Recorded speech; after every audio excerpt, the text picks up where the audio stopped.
ዜጎች በኑሮ ውድነት እየተቸገሩ ነው። በተለይ የኢትዮጵያ ስታቲስቲክስ አገልግሎት ያወጣው መረጃ በደንብ ቢታይ ተቋሙ ቋሚ ኮሚቴ የሚከታተል ቋሚ ኮሚቴ ራሱ በደንብ ቢታይ የሚል አስተያየት አለ። ምክንያቱም መሬት ላይ ያለው ዳታ እንዴት ነው እየወሰደ ያለው?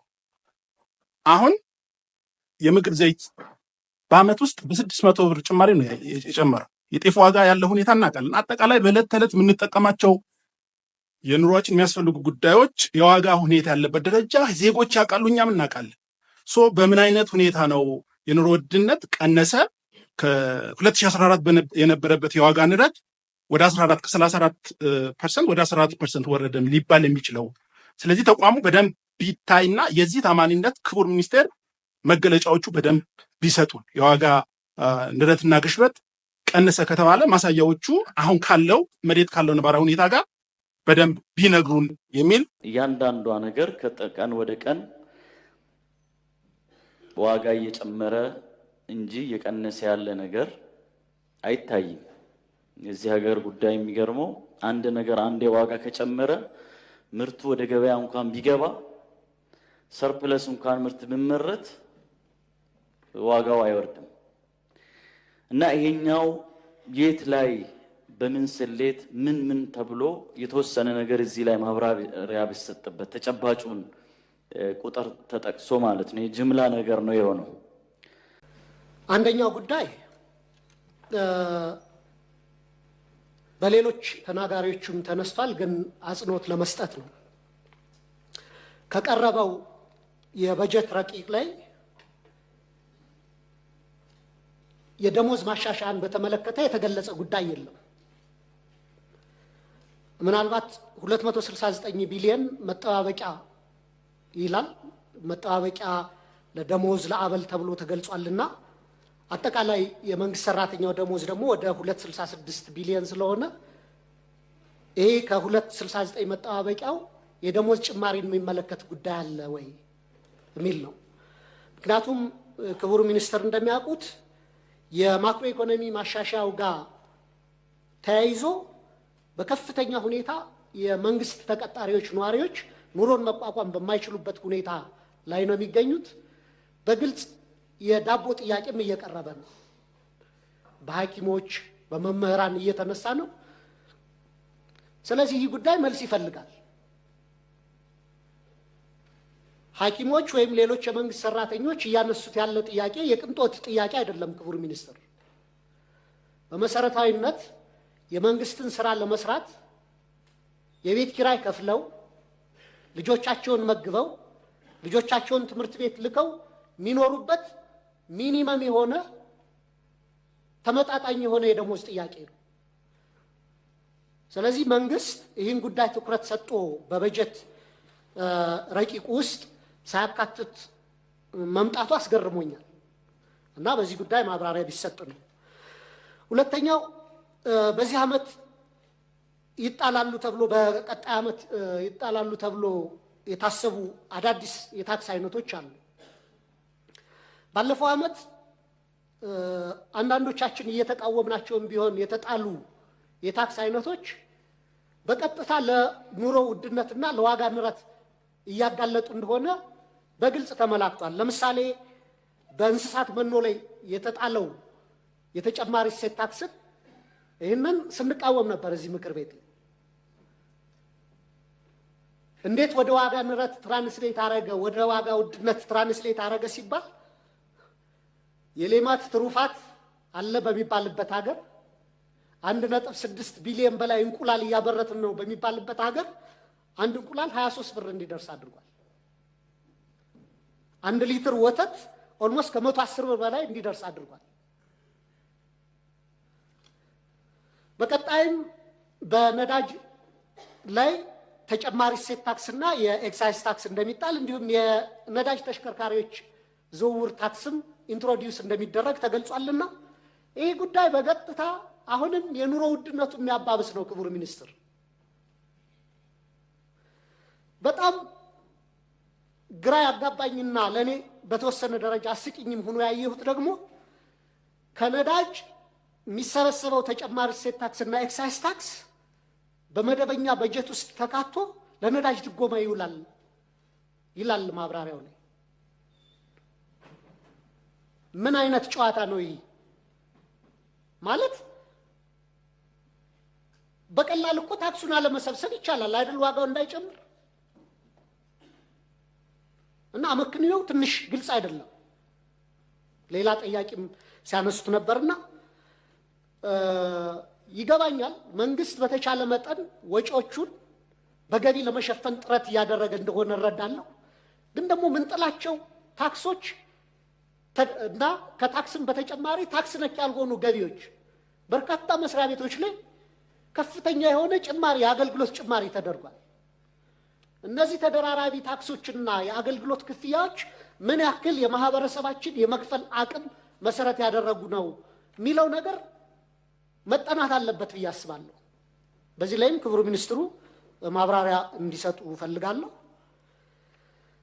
ሌላው ጉዳይ ዘንድሮም ልክ እንዳምናና ታቻምናው ሁሉ አዳዲስ የካፒታል ፕሮጀክቶች እንደሌሉና የመንግስት መሰረታዊ ትኩረት የተጀመሩ ፕሮጀክቶችን ማጠናቀቅ ላይ እንደሆነ ተገልጿል። ኦልሞስት 3ኛ ዓመታችን መሰለኛ አሁን ትኩረታችን የተጀመሩትን ነው የምንጨርስ እንጂ አዳዲስ ፕሮጀክቶች አንይዝም ይባላል።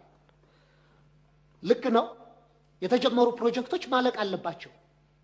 ነገር ግን መንግስት የተጀመሩ ፕሮጀክቶችን በማጠናቀቅ ስም አዳዲስ ፕሮጀክቶችን መተግበር የሚያቆመው እስከ መቼ ድረስ ነው? አዲስ መንገድ፣ አዲስ የፍጥነት መንገድ፣ አዲስ ሆስፒታል፣ አዲስ ግድብ፣ አዲስ ዩኒቨርሲቲ፣ አዲስ ባቡር፣ አዲስ ኮንዶሚኒየም ቤቶች፣ መኖሪያ የጋራ መኖሪያ ቤቶች መስራት ምንጀምረው መቼ ነው? ለነዚህ በቂ በጀት ምንጀምረውስ መቼ ነው? አንደኛው እሱ ነው። ሁለተኛ ለተጀመሩ ፕሮጀክቶችም ለማስጨረሻ ተብሎ የሚመደበው በጀት በቂ አይደለም። ክቡር ሚኒስትር ከጥቂት ወራት በፊት የቆላና መስኖ ሚኒስትር ሪፖርት እያቀረቡ ነበር ለፓርላማ። በሪፖርታቸው የገለጹት ምንድነው? ለምሳሌ በዚህ ዓመት ቆላና መስኖ ሚኒስትር ያሉ ፕሮጀክቶችን ለመጨረስ 40 ቢሊዮን ብር ያስፈልገኝ ነበር፣ የተመደበልኝ ግን 8 ቢሊዮን ነው ብሎ ነው የገለጸው። ዘንድሮም ካለው የዋጋ ንረት አንጻር 13 ቢሊዮን ነው ለዚህ ሚኒስትር ለምሳሌ የተመደበው። መንገዶቻችን የሀገራችን መንገዶች በከፍተኛ ሁኔታ ያረጁ ናቸው። ከ20 ዓመት በላይ ያገለገሉ ናቸው። እነሱም በአዲስ ስለመስራት ወይም ስለመጠገን ምንም የተያዘ በጀት የለም። ለምሳሌ እኔ የተመረጥኩበት አካባቢ ከደብረ ማርቆስ መራዊና ከመራዊ ጎንደር በሁለት ሎት ከ25 ዓመት በፊት አካባቢ የተገነባ መንገድ ነበር። መንገዱ አርጅቶ ኦልሞስት አገልግሎት መስጠት በማይችልበት ደረጃ ላይ ነው ያለው። ከወልዲያ ማነው ከወረታ ወልዲያም በተመሳሳይ መንገድ የሱር ኮንስትራክሽን የሰራው ሽሮ ፈሰስ የሚባል አይነት መንገድ ነበር። ተበላሽቶ ኦልሞስት አገልግሎት መስጠት በማያስችል ደረጃ ነው ያለው። እነዚህን አይነት ትልልቅ አገር አገናኝ መንገዶች፣ አገር አቀፍ አውራ ጎዳና መንገዶች በአዲስ የመስራት ወይ ቢያንስ ደረጃቸውን የጠበቀ ጥገና የማድረግ እንኳን በጀት እየተያዘ አይደለም በእነዚህ ዓመታት ውስጥ። እና እስከ መቼ ነው ይህ ሊቀጥል የሚችለው? ትኩረቶቻችን አዳዲስ መሰረታዊ ለኢኮኖሚ ቫይታል የሆኑ ኢንፍራስትራክቸሮች ላይ ኢንቨስትመንት ማድረግ የምንችለው መቼ ነው የሚለው ሌላው ጥያቄ ነው። የፖሊሲ ጥያቄ በሪፖርቱ በበጀት ረቂቅ ውስጥ በዝርዝር እንደተገለጸው ክቡር ሚኒስትሩም በሰፊው ሲያብራሩት እንደነበረው መንግስት እየተከተለ ያለው ጥብቅ የሆነ የገንዘብ ስርዓት የዋጋ ንረት እንዲቀንስ አድርጓል። በርካታ የማክሮ ኢኮኖሚ የፖሊሲ ዓላማዎችን አሳክቷል የሚል ተገልጿል። የኔ ግምገማ ወይም የኔ ግንዛቤ ከዚያ የተለየ ነው።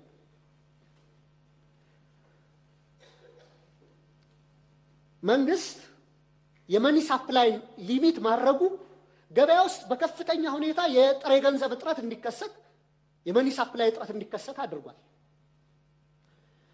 መንግስት የመኒ ሳፕላይ ማጣጣም ያለበት ከዲማንዱ ጋር ነው። ኢኩሊብረም የሆነ ዲማንድና ሳፕላይ ሲኖር ነው ምክንያታዊ ሊባል የሚችለው። ነገር ግን መንግስት ያደረገው ምንድነው? የዋጋ ንረቱ በከፍተኛ ሁኔታ በመናሩ ምክንያት ከገበያ ገንዘቡን ማውጣት፣ ባንኮች ላይ ካፕ በመጣል እንዳያበድሩ በማድረግ አጠቃላይ የገንዘብ እጥረት እንዲከሰት ተደርጎ አንዳንድ ሴክተሮች ኦልሞስት ከጨዋታ ውጭ ሆነዋል። ሪል ስቴት ሴክተሩን ማንሳት እንችላለን። የቤቶች ግንባታ፣ የቤቶች ሽያጭ ተመቷል ኦልሞስት። ይህ ሴክተር ደግሞ ከፍተኛ ኢኮኖሚ አንቀሳቃሽ የነበረ ሴክተር ነው። ስለዚህ ፎር ዘ ሚር ሴክ ኦፍ ኢንፍሌሽንን ለመቀነስና ኮንትሮል ለማድረግ ብቻ በከፍተኛ ሁኔታ የመኒ ሳፕላይን በመገደብ የገንዘብ እጥረት እንዲከሰት በማድረግ ብቻ የዋጋ ንረት አንጻራዊ ቅናሽ አሳየ ብሎ መኩራራት ይቻላል ወይ? ኦልሬዲ ለስራ ማስኬጃ ለኢንቨስትመንት የገንዘብ እጥረት ነጋዴው ከፍተኛ እጥረት ገጥሞት ከፍተኛ ችግር ውስጥ እንዲወድቅ ያደረገ የገንዘብ ፖሊሲ ውጤታማ ነው ወይ ተብሎ ሊቆጠር ይችላል ወይ የሚል ነው። ከዚሁ ጋር ተያይዞ የኢንፍሌሽን ጉዳይ የተከበሩ የምክር ቤት አባላት ግርታ ውስጥ ገብተው ያነሷቸው ነገሮች አሉ። በሱ ላይ ለምሳሌ 34% ከነበረበት አሁን 16፣ 15 ወይ 14% ደረሰ ማለት ቤዚራችን ከባለፈው ዓመት ጋር ስናወዳድረው ነው እንጂ በፊት ከነበረው ከመነሻ ዓመቱ ጋር ሲወዳደር አይደለም። ይህ መገለጽ ነበረበት በሪፖርቱም በዚህ በበጀት ማብራሪያውም ላይ። ለምሳሌ 2014 ላይ 34% ጭማሪ ነበር ሲባል 2017ን ስናይ የ2014 2015 2016 2016ን ቤዝ አድርጎ ነው። ስለዚህ እነዚያ ጭማሪዎች አሉ ማለት ነው። አክቹአሊ ከመነሻ ዓመቱ ጋር ቤዚራችን 2010ን ብናረገው በብዙ መቶ እጥፍ ነው የዋጋ ንረቱ የጨመረው ማለት ነውና እነዚህ አይነት ነገሮች ለምክር ቤቱ ግርታ እስኪፈጥሩ ድረስ ተሸፋፍነው መቅረብ የለባቸውም፣ በይፋ መገለጽ አለባቸው ነው። ሌላው ከነዳጅ እና ማዳበሪያ ድጎማ ጋር ተነስቶ ማብራሪያ ቀርቧል። ጥያቄ ምንድነው? ይህን ያክል ገንዘብ በብዙ መቶ ቢሊዮን ብር ለነዳጅና ለማዳበሪያ ድጎማ እያደረግን የነዳጅና የማዳበሪያ ዋጋ ግን በየዓመቱ እጥፍ ጭማሪዎችን ከማድረግ ሊታደገው አልቻለም። ይሄ ድጎማችን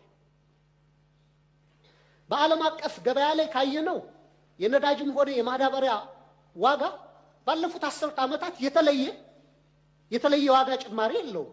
በእርግጥ አንዳንድ ሳፕላይ ቼን ዲስራፕሽኖች ነበሩ።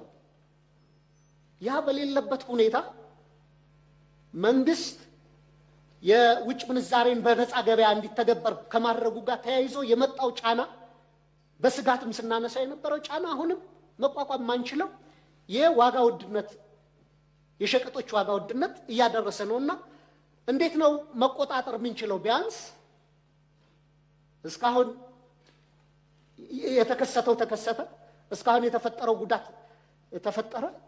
ከዚህ በኋላ ያለውንስ በየዓመቱ በጥፍ ሁኔታ የማዳበሪያን የነዳጅንና ሌሎች መሰረታዊ ሸቀጦች እድገትን መቆጣጠር የምንችለው እንዴት ነው የሚለውን ማንሳት ፈልጋለሁ። በመጨረሻ አሁንም ቢሆን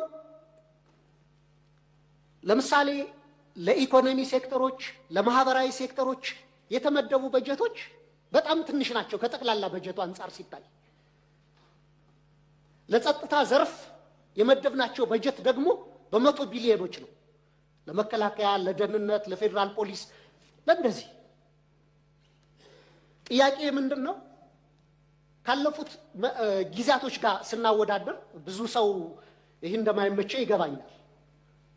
የኔ ፓርቲ ውስጥ ያሉ ሰዎች ጨምሮ ካለፉት መንግስት ጋር ከኢህአዴግ ጋር ሳወዳደር እሪ ያሉ የሚጮሁ ሰዎች እንዳሉ አውቃለሁ። ግን ደግሞ ኢህአዴግ ከደርግ ጋር ራሱን ሲያወዳድር እንደነበር ሁሉ ብልጽግናም ከኢህአዴግ ጋር ውጭ ከሌላ ጋር የምናወዳድርበት ቤዝ ስለሌለ ነው።